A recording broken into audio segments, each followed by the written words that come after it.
Lord, may your word be our rule, your spirit our teacher, and the glory of Christ our highest concern. Amen. Hear now the word from the book that we love, Exodus chapter 1.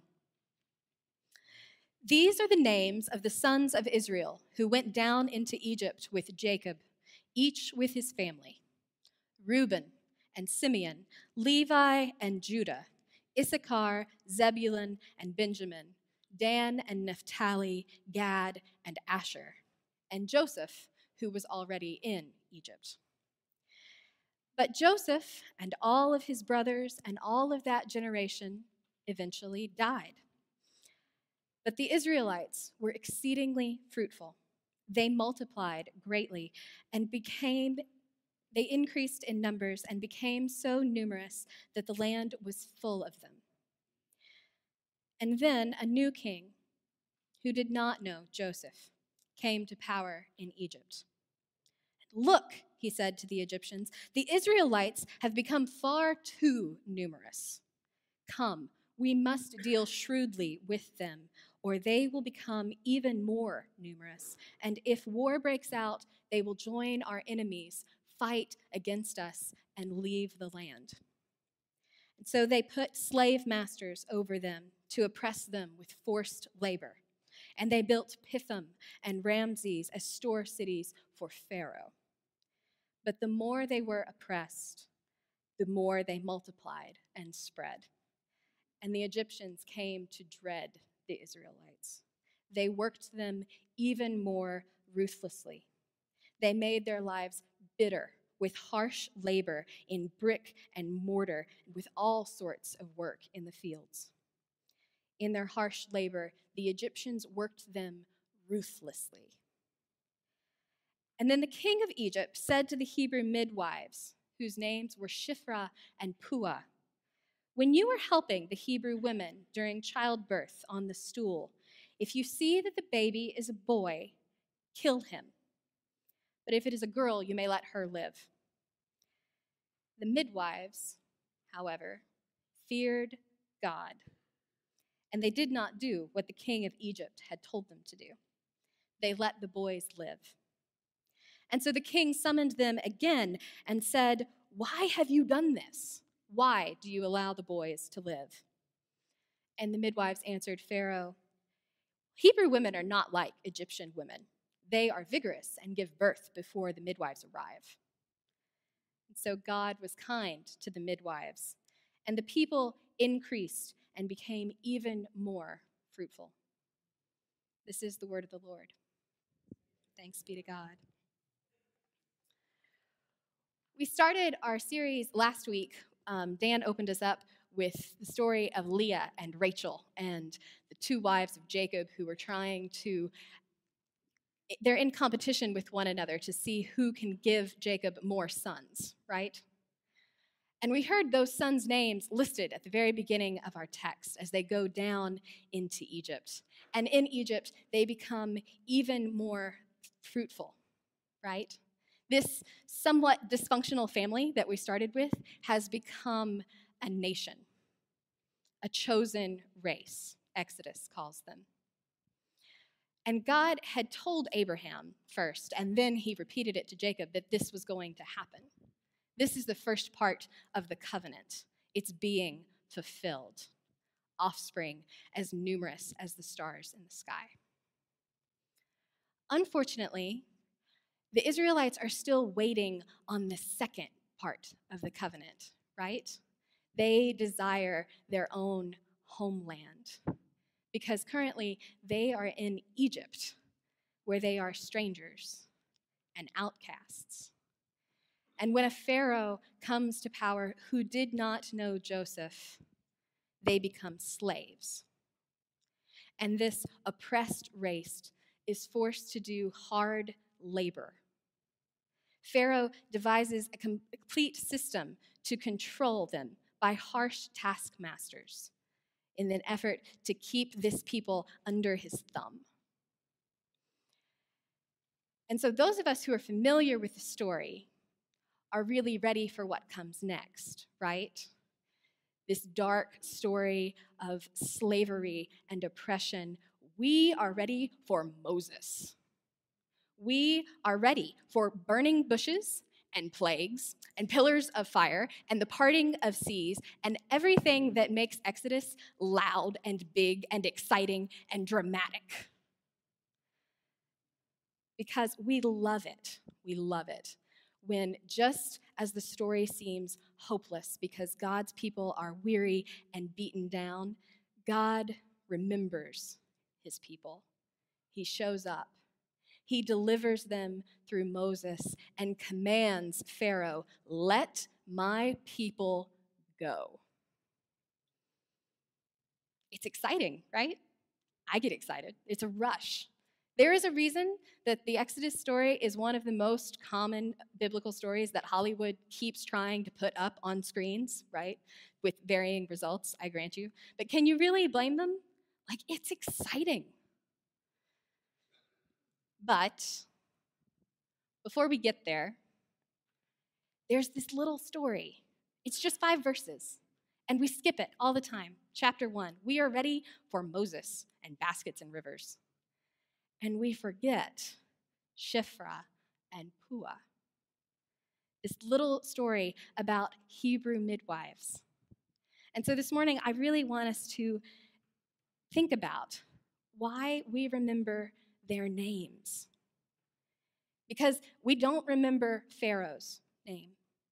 In the whole of Exodus, he is the unnamed king of Egypt. There's something to that. The writers want us to know that that is not as important as who these other characters are. So why Shiphrah and Puah?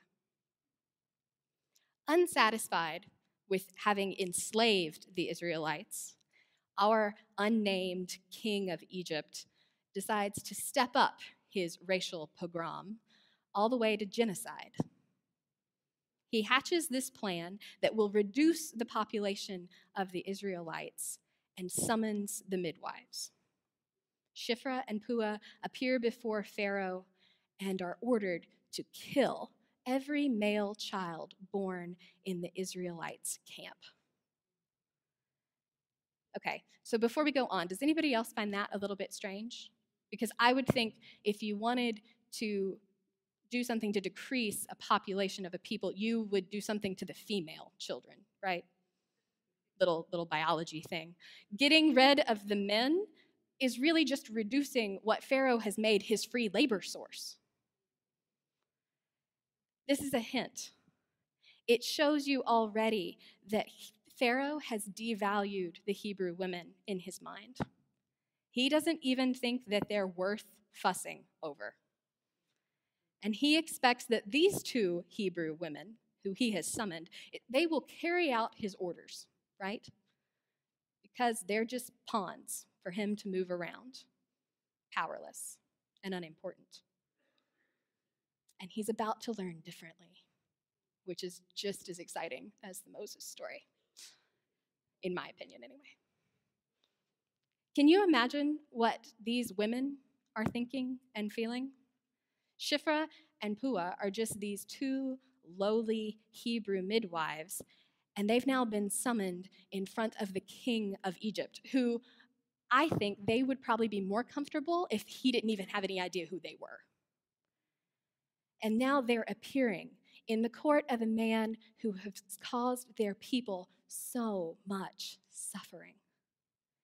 Every day, they see their men labor and sweat and bleed in the fields and in the brick pits.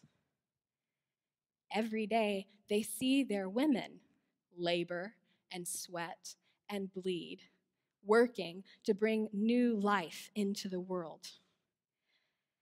And they work and they struggle in their jobs as midwives to preserve that life. Because as difficult and hard as the existence of the Israelites is, that life is sacred. Their children are still a blessing. It's part of the Creator's covenant, right?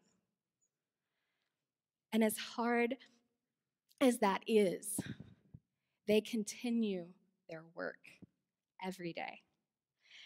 So now they're standing in front of this man who wants to take away life, who can make their lives harder, who can end their lives like that. I would be scared. I would be nervous to appear in the court at all. I would be more nervous to contemplate not carrying out a direct order from the king of Egypt. But that's not what the text says. The text says, Shiphrah and Puah feared the Lord. Okay, and before I go on, this little Old Testament phrase has given me trouble for a while. Fear the Lord, that's always kind of an interesting translation, right? But what does it mean? It means that they revere the Lord. They worship the Lord. They trust in the Lord. And they know that because they trust in the Lord, they no longer have to be afraid of Pharaoh. Proverbs calls the fear of the Lord the beginning of wisdom and justice. And so when Shiphrah and Puah go home from the court of the king, and they sit down at night in prayer and say, Lord, what should we do? They already know the answer. They will do the right thing to preserve the sacredness of this life that the God of love has given them. He has created it for a purpose. And so that's what they do. They continue their work. Day in, day out, they did their jobs, the same good, hard work that they had always done. They helped new life come into the world at the risk of their own lives. They choose to make that choice every day. Isn't that amazing? It's one of the most extraordinary and ordinary things they could have done.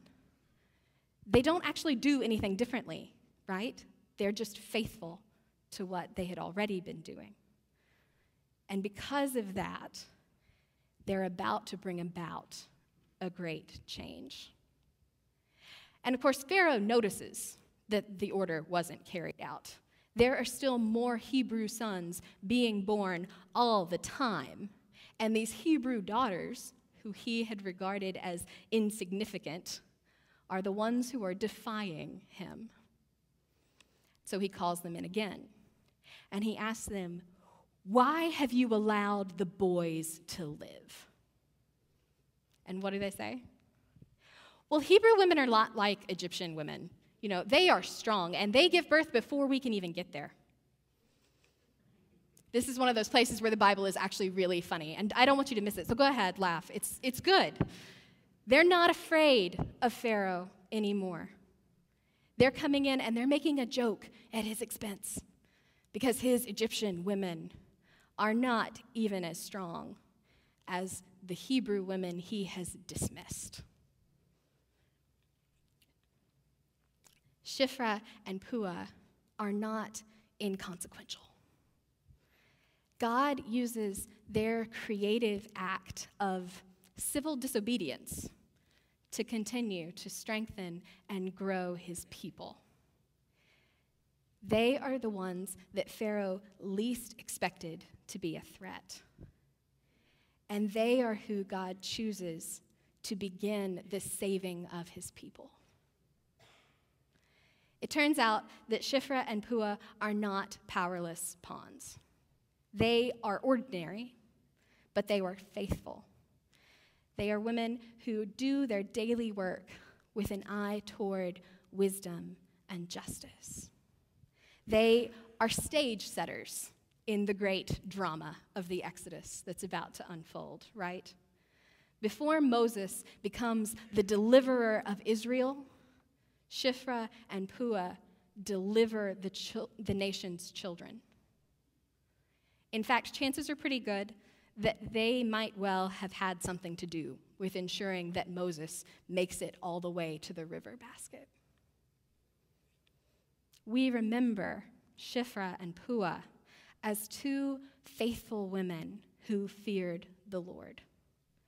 They worked for justice, and we are told that God rewards them for their efforts. We don't know anything else about their lives after this. These 5 verses are all that they get. We don't know if they made it out of Egypt. Did they see Moses return and finish their good work, saving the children of Israel? Whether they realized it or not, though, they played their part, this small piece in God's greater plan. So I said earlier that Exodus was this big, dramatic story that we love to tell and retell. But as much as we love it, I think we sometimes have a hard time finding ourselves in it, right? It's so extraordinary. It's a little bit bizarre, and it seems a long way removed from us. For me, Shiphrah and Puah help bridge that distance, because we are not all destined to be Moses, the great prophet called by God to confront the king of Egypt and lead the entire people to freedom. That's huge. But what Shiphrah and Puah do in these 5 verses is smaller and no less important. I think it is what we are called to do. They decide to daily deny the king of Egypt in favor of the king of creation. And this is sometimes hard, and it takes courage. But this is the life that we live. We never know what it is within our ordinary, extraordinary lives that God might be using next to work towards justice. We must continue to live faithfully, to fear the Lord, wisely choosing every day what we know is right.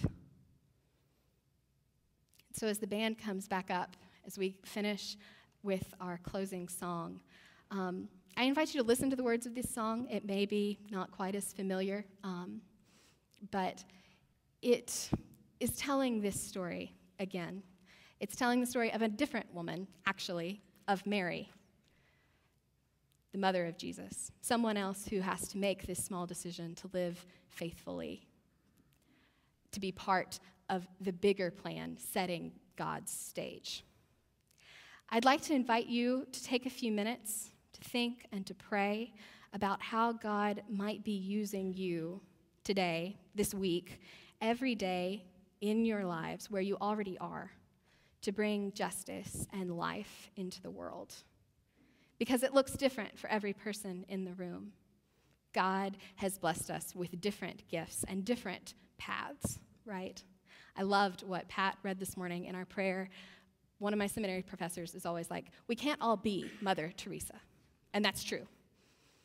But we can all love one another better. We share the purpose and calling of Christ. We can be more like Mother Teresa, like Shiphrah and Puah, like Mary. We need to make these daily decisions to care for the poor and the oppressed who God loves. How might God, again, be using these women this morning to speak to you?